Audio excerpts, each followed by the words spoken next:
महत्वाची बातमी, कुणाल कामराचे तुकडे करण्याची धमकी, वकिलांची कोर्टामध्ये माहिती। मुर्जी पटेल, गुलाबराव पाटील, राहुल कनाल यांनी कामराला धमकीवजा इशारा दिला होता असा युक्तिवाद कामराच्या वकिलांनी आज कोर्टामध्ये केला आहे। त्याचबरोबर अजित पवार, योगेश कदम यांनीही कामराला धडा शिकवा असं म्हटलं होतं, असंही कामराच्या वकिलांनी कोर्टामध्ये सांगितलं।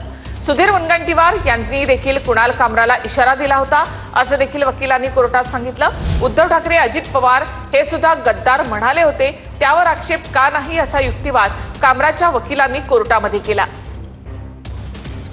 मुर्जी पटेल, गुलाबराव पाटील, राहुल कनाल यांनी कामराला धमकीवजा इशारा दिलाय। अजित पवार, योगेश कदमांनीही कामराला धडा शिकवा असं म्हटलंय।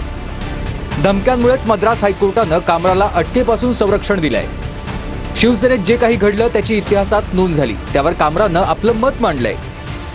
कुणाल कामराला अनेक राजकीय नेत्यांकडून धमक्या आल्यात। कामराचे तुकडे करू अशा धमक्या सोशल मीडियात देण्यात आल्यात।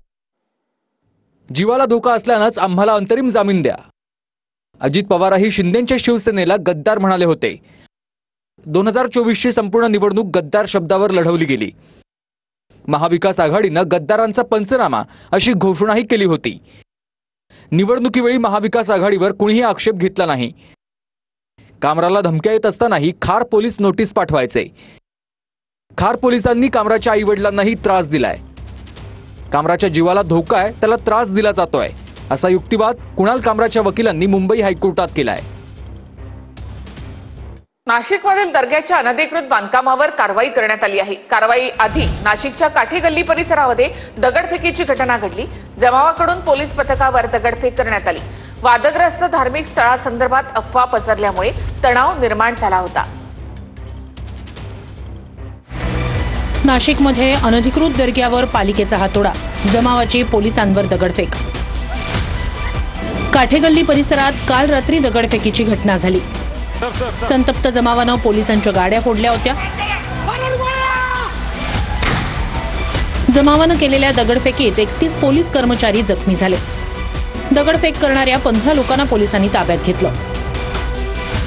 पोलिसांनी 57 संशयास्पद बाईक जप्त केल्या। 400हून अधिकचा जमाव रस्त्यावर उतरल्याची माहिती आहे। जमावाला पांगवण्यासाठी अश्रुधुराच्या नळकांड्या फोडल्या गेल्या। पोलिसांनी सौम्य बळाचा वापर करत जमावाला पांगवलं।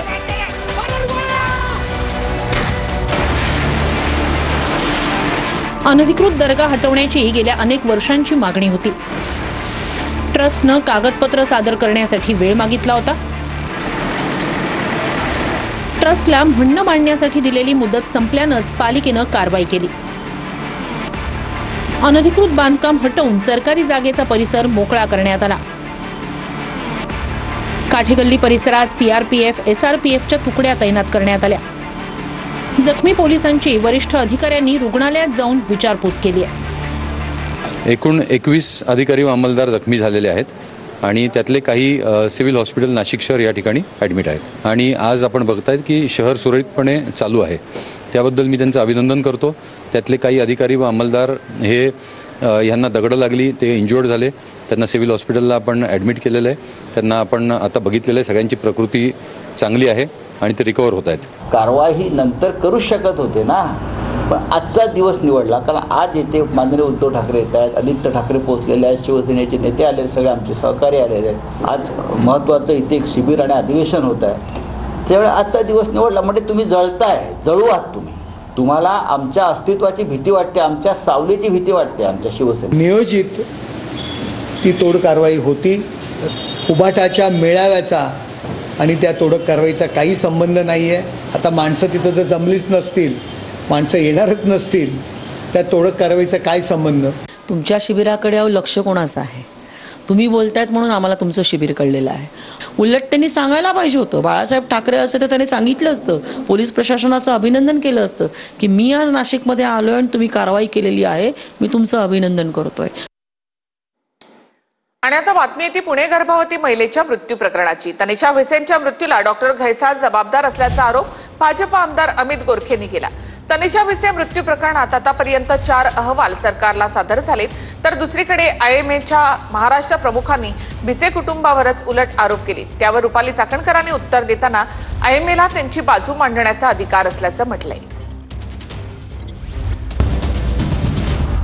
तनिषा भिसेंच्या मृत्यूला डॉक्टर घैसास जबाबदार. तनिषा भिसे मृत्यू प्रकरण 4 अहवाल सादर. तनिषा भिसे मृत्यू प्रकरणात 4था अहवाल सादर करण्यात आलाय. या अहवालात डॉक्टर घैसास आणि त्यांच्या टीमवर ठपका ठेवण्यात येईल अशी शक्यता भाजप आमदार अमित गोरखेंनी वर्तवली आहे. तनिषा भिसे यांना या अहवालातून न्याय मिळेल असंही गोरखे म्हणाले.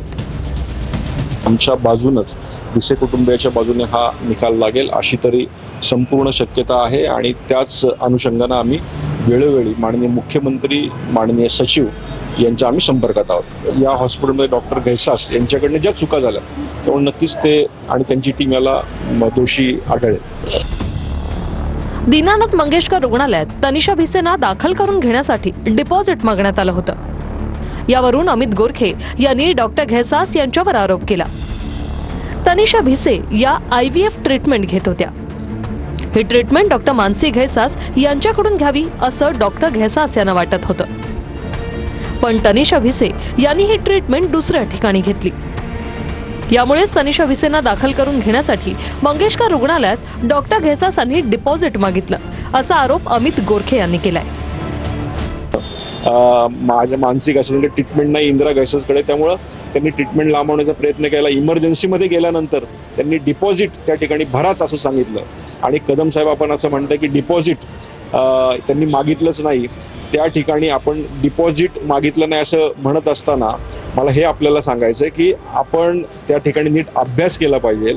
आमच्या पेशंटकडे 10 लाख रुपये डिपॉझिट मागितलं, इस्टिमेट नाही. आपण म्हणता की इस्टिमेट त्यांनी दिलं, लेखी पावती आहे. इंडियन मेडिकल असोसिएशननं मात्र डॉक्टर घैसास यांना पाठिंबा दिलाय. IMAचे महाराष्ट्र अध्यक्ष यांनी उलट रुग्णावरच खापर फोडलंय. तू प्रेग्नंट राहू नको आणि बाळ अडॉप्ट कर असं सांगितलं होतं, परंतु या डॉक्टरांचा सल्ला कुठंतरी मानण्यात आलेला नाही आहे आणि मग कृत्रिम गर्भधारणा करून प्रेग्नन्सीचा अट्टहास धरला गेला. तर त्यामुळे ही गुंतागुंत याच्यामध्ये एक्सपेक्टेड होती आणि ती गुंतागुंत दुर्दैवाने झाली. एखादं बाळ अडॉप्ट केलं असतं तर यांच्या वंशाला दिवाही मिळाला असता आणि जे बाळ पोरकं होतं, ज्याचे आई वडील कोणीच नव्हते, त्या बाळाला एक चांगलं घर मिळालं असतं. इंडियन मेडिकल असोसिएशन जी आहे, डॉक्टर्सची जी संघटना आहे, ती नक्कीच त्यांचं काम हेच की डॉक्टरांना पाठीशी घालणं. पण चुकीच्या पद्धतीने जर आपण डॉक्टर वागले असेल तर अशा प्रकारचे स्टेटमेंट आपण थांबवले पाहिजे. मला असं वाटतं की सगळे अहवाल एकत्रितरित्या मुख्यमंत्री कार्यालयात जाणारच होते, त्याच्यामुळे हा अहवाल मुख्यमंत्री कार्यालयात सादर झालेला असेल आणि या सगळ्या 4ही अहवाल एकत्रित करून यावरती निश्चितपणाने कारवाई केली. मला असं वाटतं की यामध्ये ते त्यांची स्वतःची बाजू मांडण्याचा प्रयत्न करतात आणि प्रत्येकाला तो अधिकार असतो.